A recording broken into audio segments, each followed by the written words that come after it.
和富申结婚的第3年，我被一个小姑娘撞流产了，并且终身无法生育。富申对她破口大骂，气得要把她送进去。可是后来，在女孩的哭声下，富申心软了，他不仅原谅了她，还背着我给她一份工作，天天带在身边，走到哪里都与她形影不离。富申甚至跟朋友坦言，流过产的女人到底比不过未经人事的小姑娘，而那个女孩更是明目张胆找上家门。姐姐，我不是来破坏你们婚姻的，我只是想还你一个属于富哥哥的孩子。亲情长相守，真情在人间。大家好，我是秋兰，欢迎观看《真情人间》。流产将近1年的时间，富申始终不愿碰我。一开始是害怕我没有恢复好，后来说流产时我性命垂危，他害怕我再次受到伤害。后来他越来越忙，忙到我见他一面都很困难。于是在结婚纪念日当天，我去往他出差的地方，打算给他一个惊喜。开门的瞬间，我就被吓到了。穿着浴袍露出腹肌的，竟然是我那个保守的老公。他看到我不是惊喜，而是慌乱地裹上浴袍，甚至开口道：“我以为你是苏柔。”说完觉得这句话不太对劲，他又补了一句：“苏柔是我的助理，他要给我拿文件处理工作上的事情，你别多想。”我没开口，而是望向了房间内。桌子上摆了一大束玫瑰花，一对鸳鸯，上面还放着富申厌恶至极的垃圾食品。不仅如此，还是大床房粉红的圆形床，怎么看都是情侣套房。富申慌张地解释，都怪我这个新来的小助理，年纪轻轻的办事一点都不靠谱。房子定得稀奇古怪也就算了，买的吃的也是我不喜欢吃的，可依旧没有扔掉那些垃圾食品。记得以前我怀孕时，就是特别想吃一些小食品，问过医生可以少吃一些。那时候馋得我不行了，打电话给富申，让他下班回来给我带一点。结果他把我骂了一顿，说我想吃什么不好，偏偏要吃那种垃圾。有些食品是不太安全，可是我真的实在是太馋了。孕妇有时就是会特别想吃某一种东西，根本忍不住。我去外面买了一些，刚准备吃，富申回来了，一闻到味道，他整个眉头都已经皱了起来，捏住鼻子大声呵斥我：“不是告诉你了吗？不要吃这种垃圾食品，这味道都要恶心死了。”也不管我怎么解释，他直接扔了出去，板着脸洗完澡就去睡了。可如今这些东西就摆在床前，富申也不嫌弃这个味道恶心了。富申换了一套衣服出来，就听到外面有敲门的声音，他满脸不悦：“我和我老婆亲热呢，别来打搅。”可是外面的敲门声一直在持续，富申肉眼可见整个人很焦灼。“别装了，外面的人你不是认识吗？”说完，我死死盯着富申，肯定是我那个没有眼力架的助理，我现在就打发他离开。富申用自己的身体作为人墙，将我的视线隔绝，可门外的人却不这么想。门一打开，女孩故意露出那张俏生生的脸：“盛凡姐，你来了，我现在是富申的助理了，以后还请多多关照。”见再也瞒不下去了，富申深吸一口气，然后跟我讲述苏柔像个孩子一样，做什么事情都不让人放心，所以他才带在身边。看见他的青春洋溢，他才对生活重拾希望，觉得人生还是很美好的。意思是在我身边的每一天，他都活得很绝望，是不是？他说的每一个字都像是一把钢刀一样，刺得我体无完肤。盛凡，你要见识过阳光，就会明白我的感想。放心，他不会是我们之间的阻碍，我只是需要一个喘息的发泄口。这种话说的理所当然，我再也控制不住，转身就要离开。附身烦躁地开口：“圣我都已经跟你坦白的明明白白了，你还跟我闹什么？”啪啪啪，3声巨响，是去而复返的我赏给附身的，见人该打。在他呆愣的瞬间，我摔门而出。每一个伤心的人，是不是都有一场暴雨，将我浇得透心凉？陌生的街头，我竟然不知该去何处。可我1分钟也不想留在这里了。航班取消，我就买了高铁。高铁还要等，那我便买普通火车票。10个小时的车程里，无数次的呜咽，内心是锥心的刺痛。附身怎么能开口说出这些话？那可是杀害我们孩子的凶手。那时我已经怀孕6个月了，孩子已经成型了。是苏柔骑摩托车撞的我。他说他想成为骑手，却不去郊区人少的地方练车，偏偏在人多的市区闯进来，笔直地撞向我。苏柔行为一点都不无辜，我永远失去做母亲的机会。我有多么的恨他，附身分明很清楚。我在医院里无数次将他撵了出去，看到他就想到他是杀害我们孩子的凶手。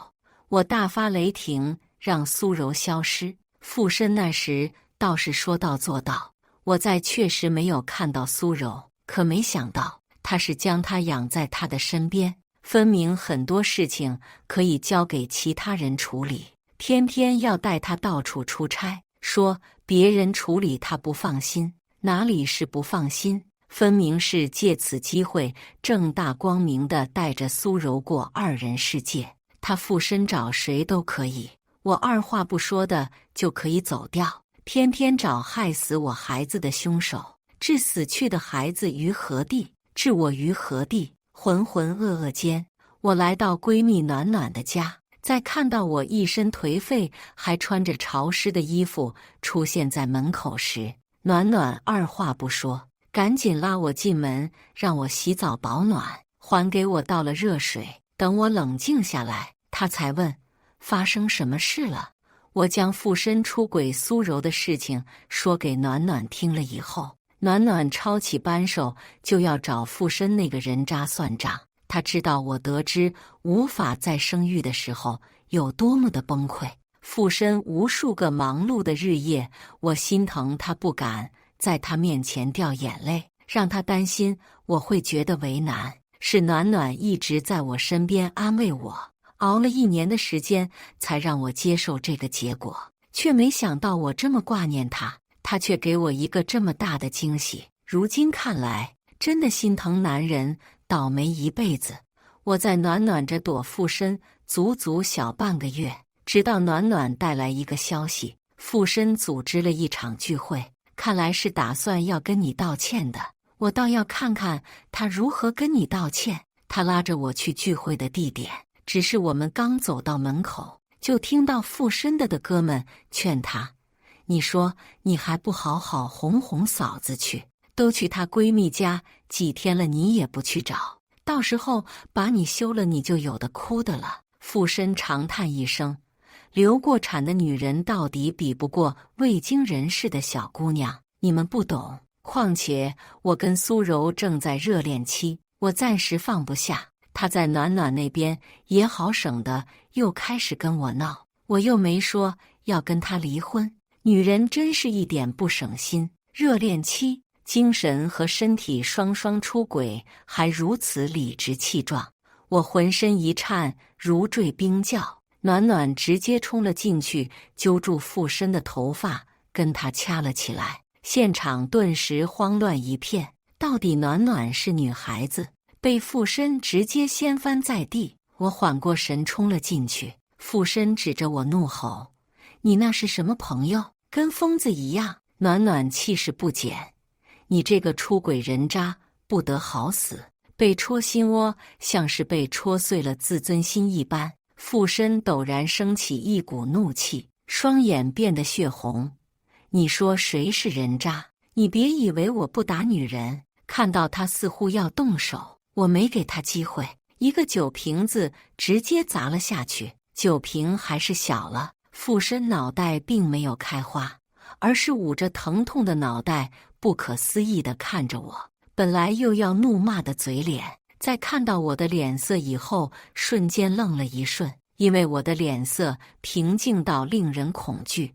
我1分钟都没有办法跟你这种人过下去了，我要跟你离婚。傅申浑身一震，仿佛不可思议。你为了一个外人要跟我离婚？在傅申看来，我只是为了暖暖出气。我为什么要离婚？你别跟我说你心里没点数。他还有什么资格在这里说出这种话？傅申气势弱了下来。盛凡，你能不能别跟刺猬一样，随随便便就说出带刺伤人的话？离婚？我们可是有10年的感情。提及感情，我压抑的情绪终于开始爆发。伤害我们之间感情的人，不就是你吗？外面彩旗飘飘，还想家里红旗不倒。你的脸呢？尿尿是哑光的，看不到了，所以不要脸了吗？在傅申面前，我几乎是收起所有的爪牙。如今我毫不留情的呵斥，让他很是震惊。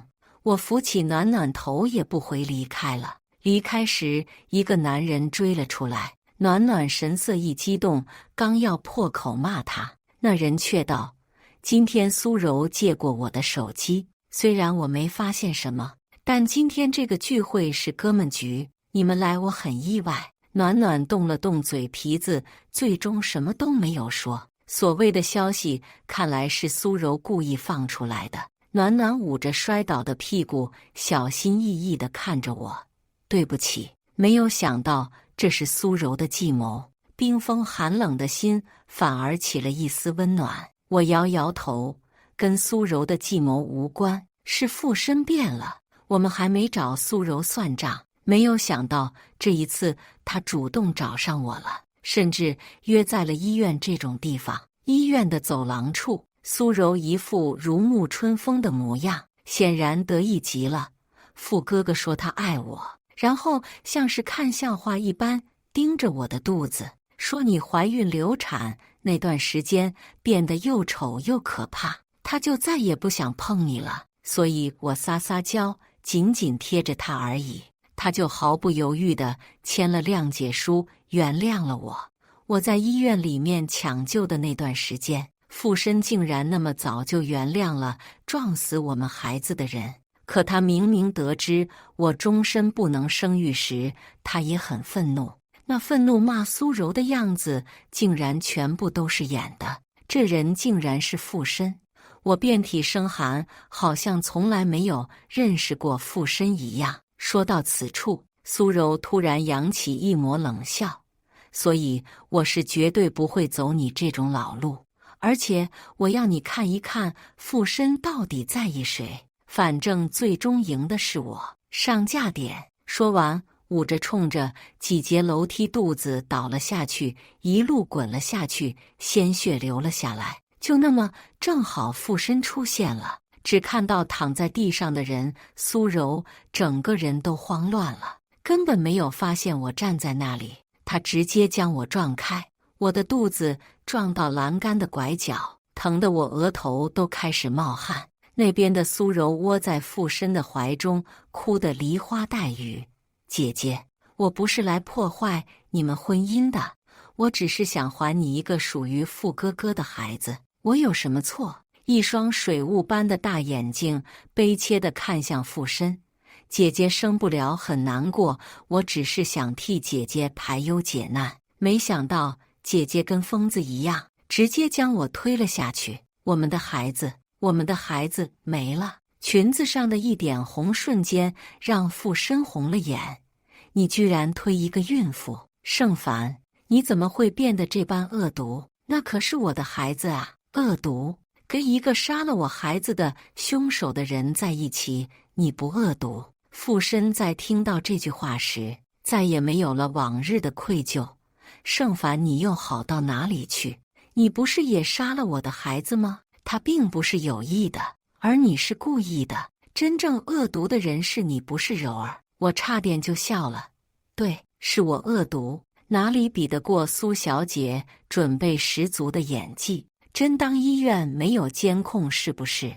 我的话让苏柔下意识地找摄像头，她故意找到一个不可能装摄像头的地方，难道装在她没看到的地方？做完这个动作就后悔了，抿着唇狠狠地瞪着我。很显然，苏头多虑了。附身压根就不信我说的，护着苏柔跟护着宝贝一样。你是想说这是柔儿自导自演的吗？柔儿跟小兔子一样胆小，一点痛都忍不了，怎么可能做出那种事？我送柔儿去治疗，你最好期望我的孩子没事，不然我要你好看。我突然想起附身当初呵斥苏柔的时候，在看到对方哭得如一头小鹿一样湿漉漉，威胁的话瞬间就收了回去。虽然骂得难听，但没有让苏柔承担一点责任的意思。原来早就那时候就变了，所谓的签了谅解书也是演给我看呢。往日的最后一点情谊彻底碎了。我冷笑，要我好看，意思是像以前一样撒撒娇，就把谅解书乖乖地签上了。附身对上我的视线，察觉那个眼神似乎在哪里见过，让他的心骤然一慌，仿佛失去什么。可是过于担忧苏柔肚子里的孩子，还是转身离开。不过很快我就明白苏柔最后说的那句话是什么意思了。苏柔趁着附身去缴费，留下一封信便消失了，任凭附身如何都找不到，把整个海市都翻了一遍，甚至闹到媒体上。富氏集团的小娇妻逃跑了，附身有多么的爱她，不惜花重金打探消息。网上说有看到一个背影的图片，哪怕不是苏柔本人，附身也花重金打赏了那个人。那个女孩子说附身简直帅晕了，跟现实中那些秃头地中海的霸总完全不一样。这深情这颜值瞬间在网上火了。听说小娇妻还是他的助理，每天带在身边，真是情深似海。所有人都夸他是海市第一深情。看着新闻中的附身失去往日的金贵，疯狂地寻找苏柔的下落。失去孩子那天，我躺在医院生死不明的时候，他也没有如此的焦急。衬衫连个褶子都看不到，发型甚至还很精致。被附身的父母知道以后，带着我的父母直接登上门。这可是我从暖暖那离开新买的公寓，打算重新开始好好的生活用的。没有想到刚搬进来的第一天就来我这里找事。先是附身的父母进来转了一圈，打量了一番，最终嫌弃又不失优雅地往沙发上一坐，给我妈一个眼神。我妈直接冲了进来，揪住我的领子。这件事闹得那么难看，你就不劝一劝？你还是不是附身的妻子了？连一个男人都拴不住，你还有什么用？她看到我就像跟看到仇人一样，口水狂喷。用你的猪脑子想，一个有钱有势的男人也不可能把心都拴在你的身上。你都嫁进豪门了，还有什么不满的？干嘛非得找小三的麻烦？你也不看看你本身的条件，有什么资格眼里容不下沙子？我掰开我妈的双手，那沙子你要愿意忍你就忍，我是没有必要忍。在我离婚以后，你不如劝一下苏柔，她以后能不能忍下附身出轨？我妈立刻炸了，离婚？你凭什么说离婚？你能嫁给附身那是你妈，我做善事积的德，你还敢谈离婚？你有资格吗？积德？我像是听到什么笑话一样。你是只管附家要了一大笔钱，买断我人生给弟弟的德吗？李女士，你和我没有关系了，我的户口也不在你的名下了。开证明时你可是毫不犹豫地签过字的。附身心疼我，直接花一大笔钱买断我们之间的关系，还逼着他们签了一份协议。因为这件事情，当初很爱附身的我觉得挺对不起他的，所以我从来没有怀疑过附身对我的爱。所以他出轨1年了，我才发现。父母见我妈说不过我，于是高高在上的开了口：既然知道你是我儿子花了一大笔钱买断的，你就是欠我们家一个人情，享受了我们的好处还想白拿，你要是有点脸就该忍一忍。我妈笑得像一朵菊花，恭维道：对对对，您说的对，我这个女儿确实有点不太要脸，盛凡还不快跟傅夫人道歉。我的耐心已经被这群人消耗殆尽，对长辈尊重，前提是那长辈算是个人。我直接把水杯摔碎，忍个毛线，别拿道德绑架我，那笔钱我早就还给你们了，就怕你们这群人恬不知耻的拿这一点要挟，所以我把我设计的产品放在附身的名义下，让公司的盈利翻了好几倍不止。如今是你们傅家欠我的。父母脸色瞬间变得难看，行业内的很多大佬都是因为那个设计对附身另眼相看的，这件事情可不能传出去。父母声音拔高的样子，跟我妈那副无耻的模样还真是像极了。别在那里胡说八道了，那产品设计有我儿子的手笔，你只是一个家庭主妇，懂什么？如今还想变相的抢功劳了。父更是狠厉地扫了我一眼。你说是你设计的产品，你有证据？没证据乱造谣，可是要坐牢的。都说了，放在了附身的名义下，我自然没有证据了。我也从来没有想拿这件事情防着他们，但是当初他们是知道的，而且因为我家庭出身的原因，他们还看不上这份设计，明面上都嘲讽我好久，如今带火了公司，就开始卸磨杀驴了。这副理直气壮的嘴脸，我终于知道为什么附身会是那副样子了。那时的我很爱附身，可以为了爱情忍，如今我不爱附身了，那么眼前的傅家人是什么鸡什么狗，也不配在我面前犬吠。现在立刻马上离开我家，不然当初我是怎么让你们公司火的，就会让你们公司如何倒下。毕竟我这人最见不得别人在我面前不要脸。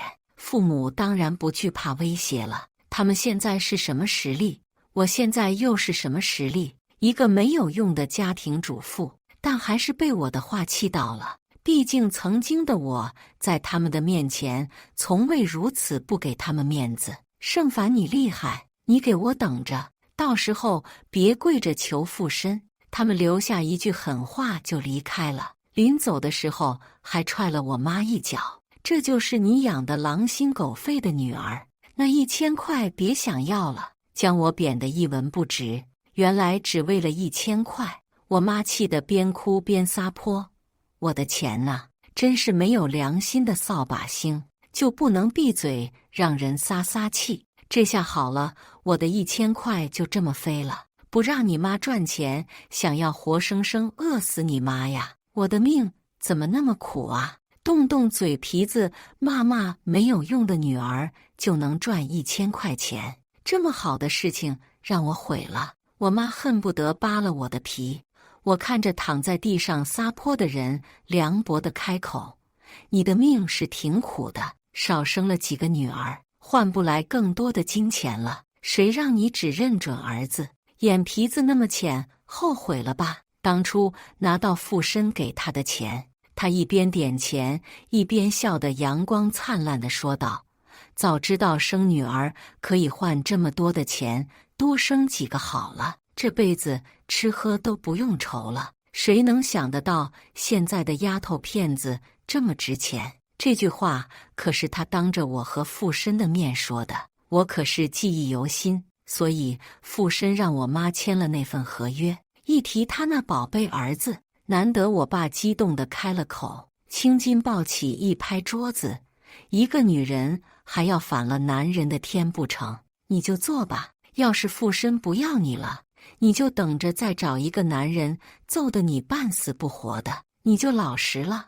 我小的时候，我爸确实经常把我揍得半死不活的，我妈只要说一句我是个丫头片子不值钱，还浪费钱，在她喝完酒以后必然会挨一顿毒打。如果学校里要是交点钱，那便是混合双打。直到我年纪大了一些，拿刀子架在她脖子上，差点将她嘎了，给她吓坏了。从此她便再也不敢在我面前呵斥了。男人的天，西天，你的天那么厉害，怎么我妈还到处骗钱哭穷？除了男人是天那张嘴一张，啥也不是。两个人被气得浑身发抖，直接被我请了出去。自从他们收了钱的那一天开始，他们便不再是我的父母了。处理完这些精神病，我觉得疲惫不已。睡了一觉以后，准备出去消费一圈。新的房子还有很多东西需要填补一下，可到结账的时候却遭到了白眼。父母果然出手了，停了我所有的卡，甚至还把我踢出了董事会。我没有犹豫，果断地将我们的结婚证放在了网上。这跟附身要找的小娇妻完全不是一个人，网友顿时炸开锅了。合着这么半天，我们是帮副总找小三，借着我们的手做这么恶心的事情，你们富氏集团贱不贱啊？没关系，股票会教你们如何做人。这件事情刚发酵，那边消失的跟死了一样的附身居然给我打电话了。盛凡，之前我还反思了，觉得可能是我错怪你了，没有想到你就是这么恶毒，连亲妈都能赶出家门，就证明你压根就不是人。如今富氏集团出大事，你就开心了？别忘了我们是一体的。我要你现在立刻马上发表声明道歉，说你我之间早就离婚了，你就是想炒作，想要红。我觉得附身有点大病，你妈停了我的卡，把我踢出董事会。富氏集团就是破产去大街上要饭，跟我有什么关系？那不是对你的惩罚吗？你不尊重长辈，给你点教训怎么了？家里的事非得要闹得人尽皆骂你才开心吗？被骂的是你们，我当然开心。盛凡，你别后悔。父生气地把电话挂断，而我也开始进行最后的设计。这些年我在公司只有虚名，不过私下里从来没有间断过设计，只是从来没有跟别人合作过，因为我设计的产品风格过于独特。但凡有流露出去的设计，就能发现是我的手笔，而非附身。但我还是小看了附身。我和我妈做局坑附身一笔钱劫的事件就上了新闻，甚至我妈还进行现场直播。我妈带头期期爱爱地说，我们家是重男轻女，我女儿也是典型的伏地魔，所以我女儿提议做一个局，让副总心疼我女儿，这样副总就能娶了我女儿。是我女儿心机手段太多了，所以副总是无辜的。那个女孩也很无辜，人家就是副总的助理，人丢了副总怎么都要找，这是为了员工人身安全负责。其实我女儿就是想要红博取同情，没准那助理消失就是我女儿的做的。从小她就是这样，心狠手辣。作为她妈，我也脸上无光。我父母都已经出面了，还向着女婿说话，这风向立刻就变了。这盛凡也太不要脸了吧！伏地魔最可怕了，简直就是坑蒙拐骗啊！自己家人就这么说了，可见本来就是一个没有什么品行的人。反正我要开骂了，然后我就被人肉了，送死老鼠，送刀的，往我的门上泼油漆的。要是没人提前透露出去，都是不可能的。附身再一次将电话打了过来。盛凡，你也不能怪我心狠，怪就怪你自己心狠，把自己做没的。我爸妈一向很开明，就是生气你不尊重长辈。你要是服个软过2天解了卡，你还是富太太。附身话都没说完，我直接挂断了。然后我将这些年来我妈打电话骂我的录音、聊天截图还有断绝关系的合同整理了出来，以及附身出差的所有情侣酒店消费记录和苏柔的出勤记录，连带医院里苏柔自导自演的那出戏的视频，这些全部整理好，我都发了出去，还发文表示所有证据全部可以进行检测。最后，我还发出一张离婚协议书。做完以后，我直接将电话卡掰断，几个设计稿我以苏身份卖给附身的对家，这是附身顶替我的设计之前我的艺名。这件事情也迅速地被挖出来，原来附身根本没实力，附身的名誉一落千丈，对家还不停地打压，最终附家的公司彻底垮了。当然我也不太清楚细节，因为我直接出国了，进修了不到1年的时间回来，没想到我一落地便看到了附身，原来的意气风发消失不见，饱经风霜的样子简直判若两人。附身看着我似乎有千言万语，盛凡，我想你了。下一秒，一个女人怀中抱着一个孩子，直接对到附身面前。附身，这是你儿子，你开不开心？回头看着我，苏柔抬起高傲的下巴，鼻孔直接冲天上去。我知道你今天回来，所以故意选择了同一天。盛凡，我说过，赢的人一定是我，富太太的位置也一定是我的。苏柔竟然带球跑了，真当自己是小说当中的女主吗？附身抱着孩子，整个人都要傻掉了。我摘下墨镜，迫不及待要好好欣赏这一幕。苏柔，在国外的时候，你难道没有看一下国内的新闻吗？什么？苏柔不明所以，下一秒了解一般的冷笑。我知道你死活不肯离婚，现在我们之间连孩子都有了，你已经出局了。贵太太的生活只有我这种年轻又有娃、恢复的又好的女人才可以当。你老了是该退位了，看见了没有？我这可是太子。他碰巧正好在国外看见我了，故意同一天跟我一起回来。苏柔要我眼睁睁地看着附身选择他，手中的太子就是他的底气。我笑得阳光灿烂。你不知道他的公司破产了，你这位太子爷恐怕是没有皇位要继承了。苏柔的表情瞬间变得惊恐。不可能，绝对不可能。可附身却没有反驳的意思。苏柔慌了，扯着附身崩溃的大吼：附哥哥，你说话呀！想带球跑成为总裁夫人，结果总裁破产了。苏柔不相信，想去附身以前的别墅，可惜早就被变卖了。一家3口住挤在老破小，父母温柔优雅和威信全都不复存在，根本不可能是演的。苏柔豪门夫人的梦彻底破碎了，而且还成了一个孩子的妈。别家豪门夫人的梦都跟着破碎了，哪个总裁愿意要带娃的妈呀？她又不是谁的白月光，不管怎么说也是有底蕴的家庭。苏柔盼着附身很快能东山再起，但是没有想到附身有能力，但不多，够吃够穿，但是豪门想都别想。而我因为能力出众，已经是一位稳妥妥的小富婆，经常出现在各大名流的宴会和社交平台上，一时之间可谓是风光无限。我妈来闹过几次，可惜这次她连大门都进不来。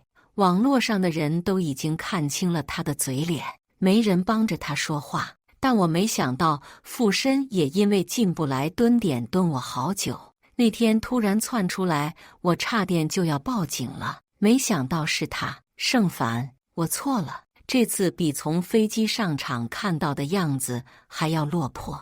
从婚姻出现危机和背叛，一直到今天为止，能在他的嘴里听到这3个字，属实不容易。因为他觉得自己地位高，因为他觉得自己更有钱，因为自己觉得自己更强。所以不认为自己是错的，要不是今天落魄了，估计也绝对不会认为自己错了。那个孩子有自闭症。苏柔又见我没钱，扔下孩子就跑了。看见他那可怜巴巴的样子，我都要笑了。这不是应该的吗？本来就是奔着你钱去的，不然一个三观正常的女性会做小三，你该不会认为他对你是真爱吧？附身被噎得半天喘不上气，看来以前他还真的认为他们之间是真爱呢。失去骄傲的附身冲着我诉苦，可是那也是他自己生下来的孩子，怎么可以那么狠心丢下孩子跑了？曾经他明明是那么的纯洁善良，纯洁善良，爬上有妇之夫的床，纯洁善良。你可别侮辱这4个字了，你只不过就是享受出轨的刺激罢了。是个人都知道，小三要能陪着你吃苦，他就不当小三了。附身点头，你说的对，的确是这样。苏柔不是个东西，我也不是个东西，可我的公司已经破产了，我也受到了应有的惩罚。盛凡，你可以原谅我吗？附身深情款款地看向我，我们之间经历了那么多，我也浪子回头，都说浪子回头金不换，我们可以和好如初吗？说完用期待的眼神看着我，我难以置信地看向附身，大白天的你做什么梦呢？我没有做梦，我很清醒，因为我知道我们之前是有感情的，你爱我，爱得那么深，我们之间不应该因为这些事情而分开。打完了感情牌，又开始讲理。我的状况大概也没有人嫁给我了，而你也无法生育，肯定也嫁不出去。我们难道不是最合适的吗？合适？曾经富士集团不会是靠着厚脸皮发家的吧？合适？你一个人养着2个十指不沾春阳水的长辈，再加上一个自闭症的儿子，我是疯了，我接盘你这种家庭，你可真是会算账啊！上辈子是个算盘吧？那算盘珠子都崩我脸上了。附身再怎么说还是有曾经的脾气在，脸色顿时沉了下来。钱，你们这些女人不就是看钱说话吗？懂什么是真心吗？你挺懂，还想两全其美。鸡飞蛋打了，想起原配的好了。脑袋正常的女人能回头，那还不如把脑袋剁下来算了。我不屑地回怼。附身气急，豁然起身指着我，你给我等着，我很快便能东山再起，到时候你别眼巴巴地贴上来，到时候我的身边可没有你的位置，就算你求我也不会再看你一眼。可惜不出半年的时间，当初豪言壮志的附身和苏柔2个人一起锒铛入狱了，一个欠下巨额高利贷还不上，一个当小三被原配告了还不上钱，不得不说简直是绝配，监狱配。而附身终于意识到为何盛凡不会回头了，他和自私恶毒的苏柔又有什么区别？都是自私自利，考虑自己的人渣罢了。再次出狱的时候，他还是忍不住去看我，想赔罪。当初为什么轻易原谅了害我流产无法生育的人？在监狱里的每一刻，他都在悔不当初。他想道歉，可盛凡身边跟着一位年轻帅气的男人。盛凡站在他的身边，笑颜如花的样子，除了结婚的那一天，是他再也没有见过的灿烂笑容。那抹笑容永远都不会对着他笑了。心痛到无法呼吸，他真的好后悔，可惜晚了。感谢大家的观看，欢迎大家在下方评论区讨论。如果你喜欢这类故事，记得点击订阅真情人间，并分享给更多的人，这会对我帮助很大。再次感谢大家的观看。